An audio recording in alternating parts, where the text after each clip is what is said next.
I am Damonous. Jesus is my king. You are my family.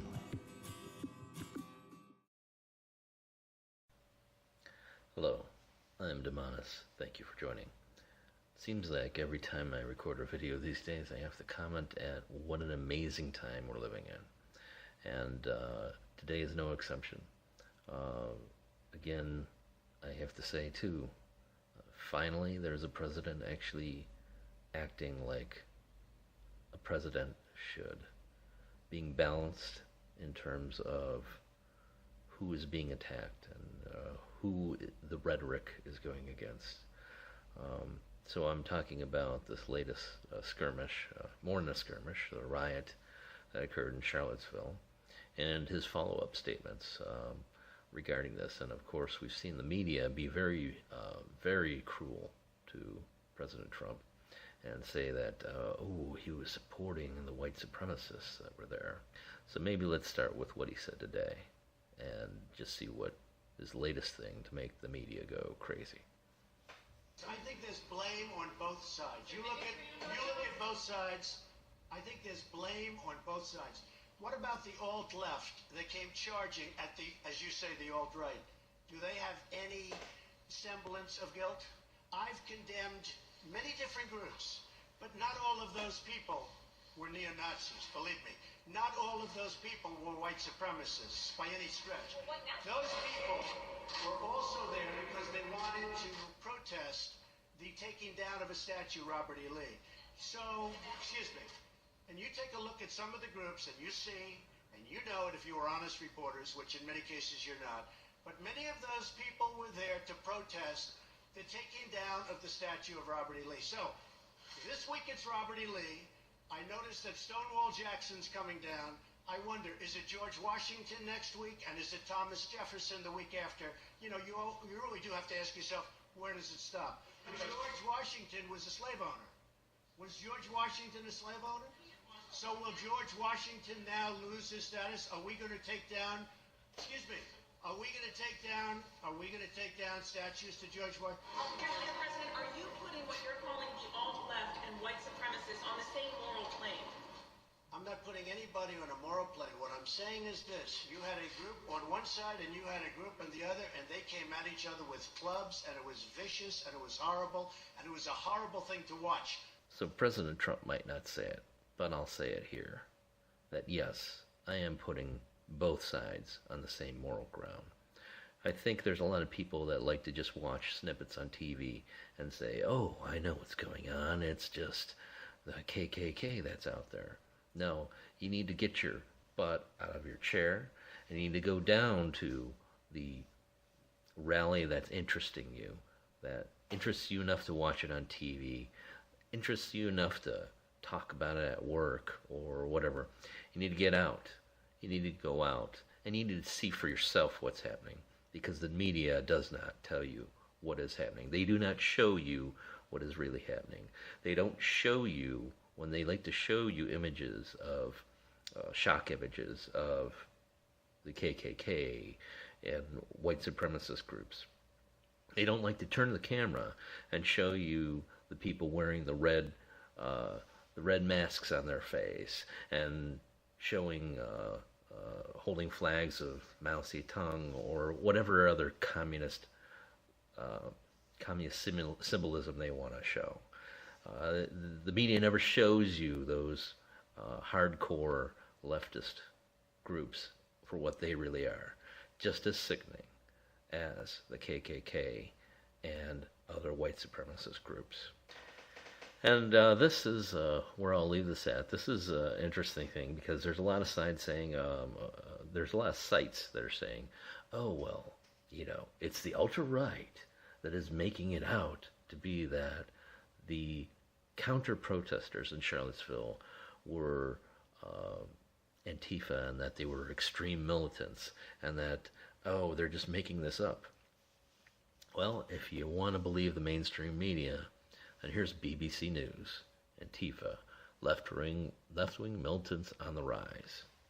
And they talk about it here, the social causes of Antifa, short for anti-fascist or anti-fascist action, are easily identifiable as left-leanings. Most members oppose all forms of racism and sexism and strongly oppose what they see are the nationalist, anti-immigration, and anti-Muslim policies that Mr. Trump has enacted.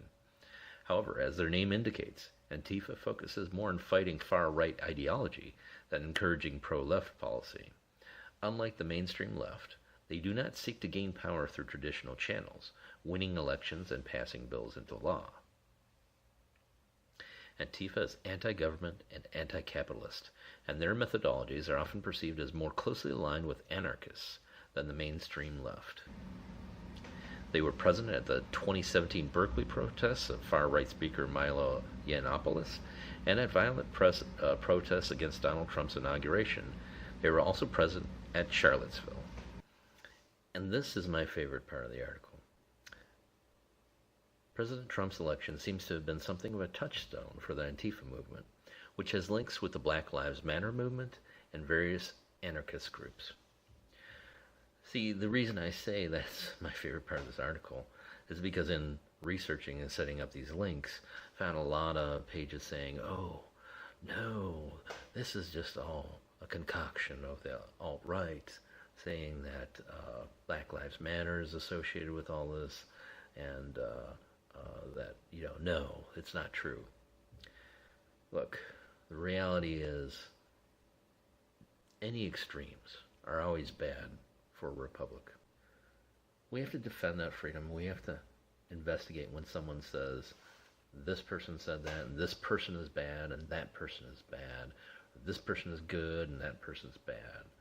Or really, kind of like the mass media does it, is they say, this person's bad, and says nothing about the opposer, implying to you that the other side was perfectly just. But that's not the reality. There's a lot of political forces trying to pull us apart. And we have to remember that the reason we stand here today in a free America, the reason there is still an America, is because there was a civil war. The Civil War fought very much on ideological grounds, opposing ideological grounds, I should say. But it was brother against brother. It was family against family, friend against friend. And we can't take away all the artifacts that remind us of this, because that's what's special about our Civil War. Our Civil War didn't destroy us. It brought us back together. We found a way to heal. The way we were able to heal, and this is what history currently shows us, because it hasn't been washed away yet, but we were able to heal because we were able to live together again as one. We were able to look at the person that we totally didn't agree with and say, it's better to live together than to destroy each other. That is what we're missing today. And that's what is being eroded. We are all Americans. And I include the Black Lives Matter people, the white supremacists, and everyone in between. As much as we might like to say person X or person Y is not, that this racist or that racist isn't an American. They may not stand for our beliefs, but they are still human beings, and they are here in America. So they are, by that nature, Americans. We have to find a way to convince them not to be the way they are. To convince them to change. To convince them that there is a place for everyone who decides to change. But when we build up these walls within, when we fight each other and cast the other side away, we are only digging the hole of our graves further. With America, as has been said, united we stand, divided we fall. And never is that more true than now. Thanks for watching. Please like this video and subscribe to this channel. Catch me on these alternate media sources.